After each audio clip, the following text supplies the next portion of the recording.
আসলে আমার মনে হয় যদি আমি জানি না যে আপু ডিভোর্স চাইছে কিনা, যদি ডিভোর্স চায় আসলেই আলভির একটা দেওয়া উচিত ছিল আমার মনে হয়। কিন্তু আমার মনে হয় না যে আপু কখনো ডিভোর্স চেয়েছে। এই 16টা বছর একটা সংসার করে বাচ্চার জন্য করে, আপনার মনে হয় শুধুমাত্র ভালোবাসার জন্যই করে? কারণ ছেলেটাকে সে এতটাই ভালোবাসছে, আলভিকে এতটাই ভালোবাসছে, আসলে ভালোবাসার যোগ্যই না। আসলে যারা ভালোবাসে বেশি তাদের আসলে এই জগৎটার না, এই জগৎটা তাদের জন্য না।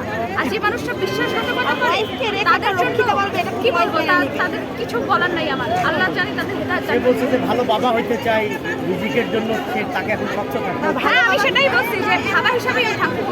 আমার মনে হয় বাবা হিসাবেই থাকুক, ও বাবা হিসাবেই থাকুক। ও আর কুলো করে বাচ্চাটা জানি আর কোনো নারীর দিকে জানি ও ফিরে না থাকতে পারে। আমরা জাস্ট এতটুকুই চাই এমনভাবে ওকে শাস্তি দেওয়া হোক জানি ও আর কোনো বিয়ে না করতে পারে, এমনভাবেই শাস্তিটা দেওয়া হোক। আল্লাহ কি বলবো, ওকে নিয়ে আমি ফার্স্টেই বললাম ওকে নিয়ে আমার কোনো সে নাই, নাথিং, ওকে নিয়ে কোনো সে নাই। আমার জাস্ট এতটুকুই ওকে বলা যে ওকে আইনে আওতায় না হোক, আমাদের সত্যটা তদন্ত করা হোক, এতটুকুই। ধন্যবাদ। হ্যাঁ, একটা রক্ষিতা পেলে তো সম্ভব না ভাইয়া, একটা মাস্কটা একটু খুলে নিতে